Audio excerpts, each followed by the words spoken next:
Hello everyone, আসসালামু আলাইকুম। কেমন আছেন সবাই? আই হোপ সবাই অনেক বেশি ভালো আছেন। আলহামদুলিল্লাহ আমরাও অনেক অনেক ভালো আছি। আজ আপনাদের জন্য নতুন আরও একটি রেসিপি নিয়ে চলে এলাম। আজ শেয়ার করব চিকেন গ্রিল। কিভাবে খুব সহজে রেস্টুরেন্ট স্টাইলে চিকেন গ্রিল তৈরি করা যায় তার সকল টিপস সহ আজকের রেসিপি। আশা করি রেসিপিটি আপনাদের অনেক বেশি ভালো লাগবে। তো বন্ধুরা, না টেনে সম্পূর্ণ ভিডিও জুড়ে সাথে থাকার অনুরোধ রইল। চলুন চিকেন গ্রিল তৈরি করার মূল প্রস্তুত প্রণালীতে যাওয়া যাক। চিকেন গ্রিল তৈরি করার জন্য প্রথমে নেব একটি আস্ত মুরগি।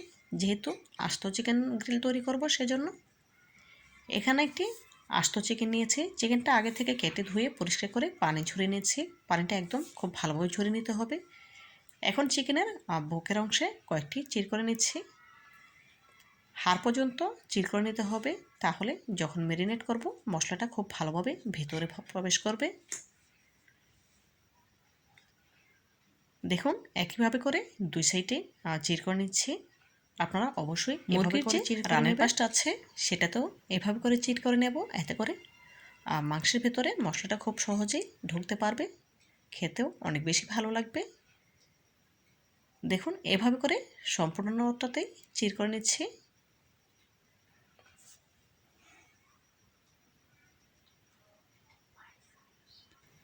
চিকেনটা সাইডে তুলে রেখে দিয়েছি। এখন একটি মশলা রেডি করব।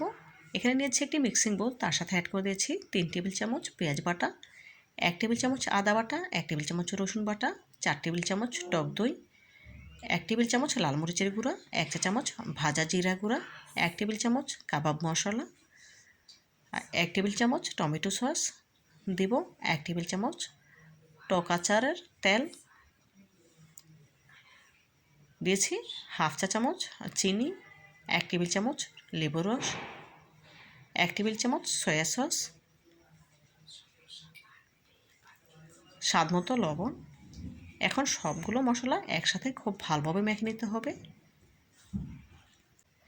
এখানে যে আমি টক আচারের তেলটা ব্যবহার করেছি সেই আচারের রেসিপিটা আমার চ্যানেলে অলরেডি আপলোড দেওয়া আছে, চাইলে আপনারা দেখে নিতে পারেন।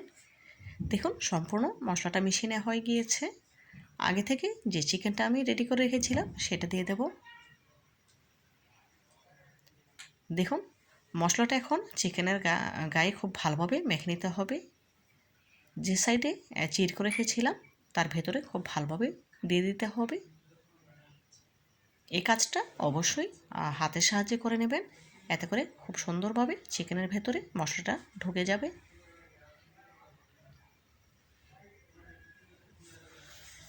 দেখুন খুব ভালোভাবে মশলাটা চিকেনের গায়ে লাগিয়ে নিচ্ছি।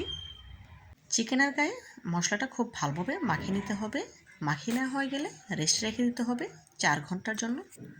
তবে আপনাদের হাতের কাছে যদি সময় না থাকে সেক্ষেত্রে কমপক্ষে 1 ঘন্টার জন্য হলেও রেস্টে রেখে দেবেন। দেখুন চিকেনটা মেখে নেওয়া হয়ে গিয়েছে। এখন রেস্টে রেখে দেব 4 ঘন্টার জন্য। ফিরছি 4 ঘন্টা পর। 4 ঘন্টা পর সরাসরি চুলায় চলে আসলাম।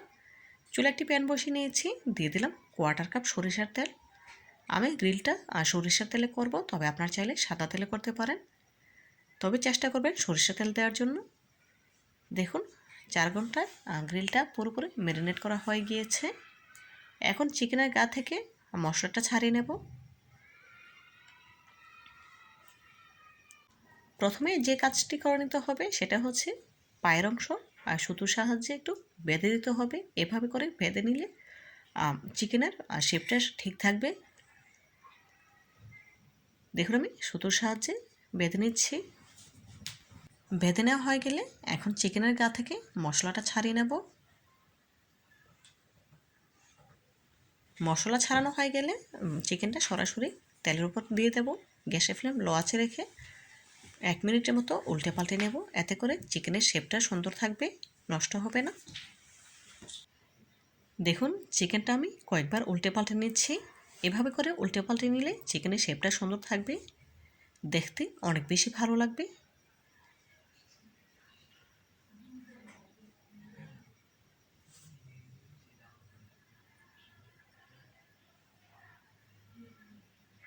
কয়েকবার উল্টে পাল্টে নেওয়ার পর এখন ঢেকে গ্যাসের ফ্লেম লো আঁচে জাল করে নেব প্রায় 10 মিনিট। ফিরছি 10 মিনিট পর। দেখুন 10 মিনিট পর ফিরে এলাম। এখন ঢাকা তুলে চিকেনটা উল্টে দেব। লো আঁচে জাল করার কারণে দেখুন চিকেনটা থেকে অনেকটাই পানি ছেড়েছে, আর এই পানিটাতেই চিকেনটা পুরোপুরি সেদ্ধ হবে। এখানে এক্সট্রা কোনো পানি দেওয়ার প্রয়োজন নেই। আরও 10 মিনিট জাল করার পর আবারও ফিরে এলাম। চিকেনটা আবারও উল্টে দেব। দেখুন চিকেন থেকে কিন্তু আরও অনেকটা পানি ছেড়েছে, আর এই পানিটাতেই চিকেনটা পুরোপুরি সেদ্ধ হয়ে যাবে। আবারও ঢেকে দিলাম।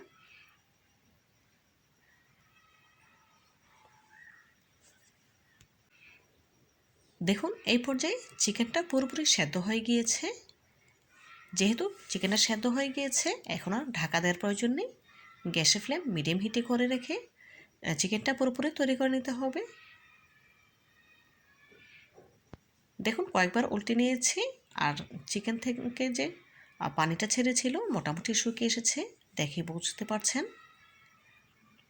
এখন এই চিকেনটাতে আমি উপর থেকে কিছুটা মশলা লাগিয়ে নেব। যে মশলাটাতে আমি ম্যারিনেট করেছিলাম সেখান থেকে একটি ব্রাশের সাহায্যে মশলা উপর থেকে লাগিয়ে নেব।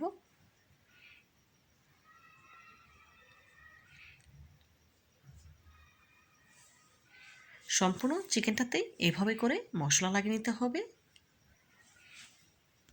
চিকেনটা উল্টে নিয়ে ওপাশটাতেও মশলা লাগিয়ে নেব। দেখুন আমি ব্রাশের সাহায্যে চিকেনটা উল্টে নিয়েছি। অপর পাশটাতেও একইভাবে করে মশলাটা লাগিয়ে নিচ্ছি।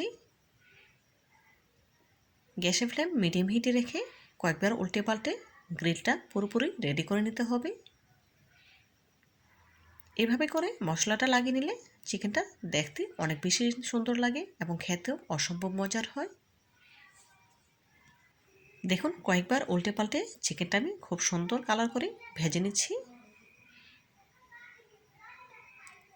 বন্ধুরা আপনারা যদি আমার চিকেন গ্রিলের রেসিপিটা হুবহু ফলো করেন তাহলে আপনারাও পারফেক্টভাবে চিকেন গ্রিল ঘরেই তৈরি করে নিতে পারবেন।